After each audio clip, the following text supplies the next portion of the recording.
always astounds me in what a colossal epic and what a colossal mess it is, both at the same time. First, let's look at the good stuff. The artwork, for example, is a very different take for Disney. The backgrounds never look three-dimensional, but they're not supposed to. It's supposed to be very much like tapestry work, or like paintings you'd see in a medieval castle. It was a very different approach, and it looks very nice, though I guess at times it can be a little distracting for some viewers. I personally don't mind, though. Let's also look at the side characters. The fairies are great. They have to hide the Princess Aurora for 16 years to keep her away from the evil of Maleficent, who again is friggin' great. I mean, one of the best villains. Top 3 easily. It's a villain that's evolved almost entirely from the voice acting and the animation. Because to be fair, her motivation's not very strong. She gets snubbed at a party, that's it. But the extremes she'll go to get revenge, now that's friggin' awesome.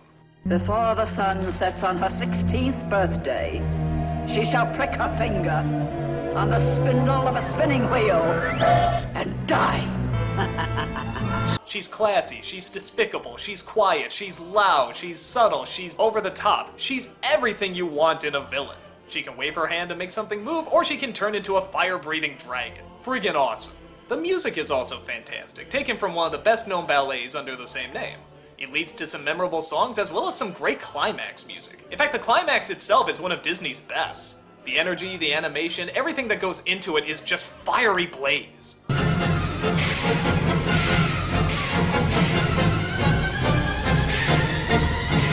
It's always the best part of the movie every time I watch it.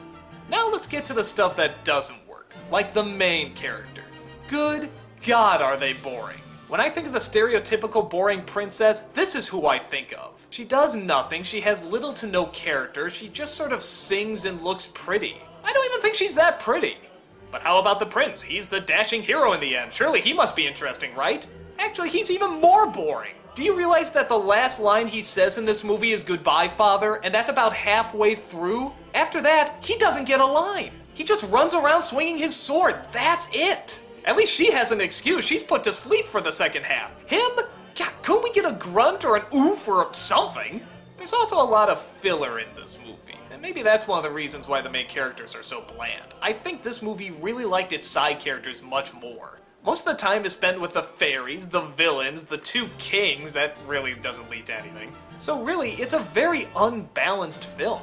But again, I guess like most Disney films, the stuff that works well works really, really well. The villain is great, the fairies are great, the animation is great. That ending fight scene is just friggin' fantastic. So it's kind of hard to judge this movie, seeing how not only does it have some good things, but it has some of the best of any of the Disney films. But it goes beyond just typical visuals, it actually does have some very good characters, even if they are the side characters. For that, I think it holds up for several viewings. I did see this film quite a few times growing up, and I did like it every time. There's just several scenes I liked a lot more than others. But they are good scenes and they are good characters. So from a storytelling point of view, the film probably doesn't work, but just from a selfish point of view, in terms of seeing something that you've never seen before or something that's done really, really well, there's a lot of things to enjoy.